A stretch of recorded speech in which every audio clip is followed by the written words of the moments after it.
Les vignobles sont en train d'être préparés, le temps se réchauffe et les raisins semblent en bonne forme.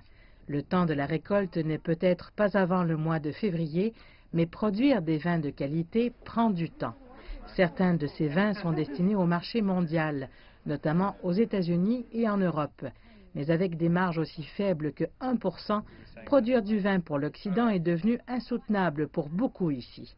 La Chine offre cependant de grands espoirs, car le marché n'a pas d'idée préconçue ou de parti pris pour la qualité et la tarification des vins sud-africains, ce qui fait que certains producteurs de ce pays se tournent désormais vers l'Est.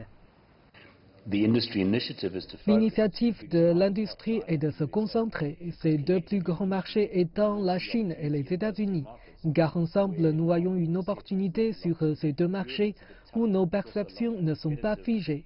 L'Europe est un peu plus dure et beaucoup plus compétitive pour l'Afrique du Sud, parce que nous sommes là-bas depuis si longtemps. Alors oui, nous nous concentrons de plus en plus, en particulier sur la Chine. DGB Limited est l'un des plus importants producteurs de vin du Cap occidental. Il exporte des étiquettes de vin telles que Beauchendal et Tall Horse sur le marché chinois par l'intermédiaire de COFCO, le principal acheteur de produits alimentaires et de boissons du pays. L'exposition internationale d'importation de Chine offre à DGB et à d'autres producteurs de vins similaires l'occasion de trouver un marché plus durable pour leurs produits. L'Afrique du Sud n'a pas une perception aussi négative des prix en Chine qu'en Europe.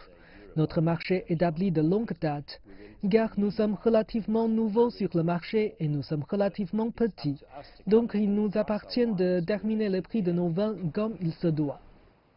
Wines of South Africa est l'entité de l'industrie chargée de la commercialisation des vins locaux à l'étranger et le prochain salon à Shanghai leur offre une occasion en or de le faire. Nous sommes vraiment ravis de voir comment se déroule l'exposition. C'est certainement quelque chose que nous n'avons pas fait auparavant et nous espérons présenter quelques-uns des vins sud-africains. Mais nous sommes impatients de débloquer toutes les opportunités disponibles qui pourraient se présenter à nous et d'avoir de bonnes conversations avec les importateurs locaux de ce marché. Mais pour l'instant, le secteur vinicole et le secteur agricole dans son ensemble évoluent avec le temps.